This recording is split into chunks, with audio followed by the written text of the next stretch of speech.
dihantam ombak besar kapal KM Mina Maritim 501 asal Labuan Haji Aceh Selatan Aceh, tenggelam di perairan Luk Sedu, Kabupaten Aceh Besar, 1 Mei 2020. Sebelum tenggelam sekitar pukul 05.00 pagi, 30 April 2020, bot berangkat setelah mengambil muatan ikan dari bot induk di atas perairan Calang, sekitar 105 mil laut menuju pelabuhan perikanan Lampulau Kota Banda Aceh untuk bongkar muatan. Di dalam perjalanan sekitar pukul 7.00 di perairan Luk Sedu, bot dihantam ombak besar. Kapal kemasukan air dari arah dan kiri kanan. Pawang bot berusaha menepis ke arah pantai Pulau Rusa. Naas mesin bot mati dikarenakan kemasukan air.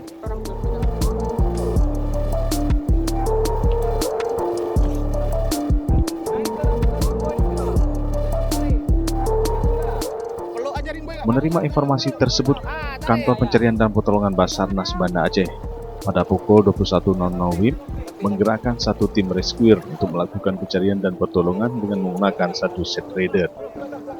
Kepala Kantor Pencarian dan Pertolongan Basarnas Banda Aceh, Budiono, menyampaikan, pukul 23.00 tim rescuer berhasil menemukan korban terombang-ambing di atas bot yang sudah setengah tenggelam.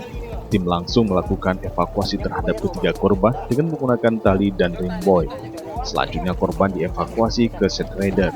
Adapun ketiga korban tersebut masing-masing Rudi Supriyadi, 40 tahun, posisi pawang bot, alamat Labuan Haji Aceh Selatan. Selanjutnya Ahmad, 36 tahun, ABK, alamat Labuan Haji Aceh Selatan, dan Wahyu, 25 tahun, alamat Labuan Haji Aceh Selatan.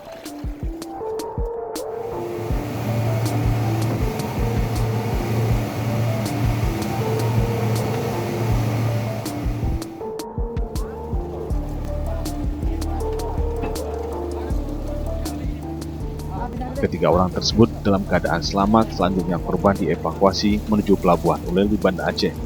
Selanjutnya korban diserahkan kepada pengurus bot.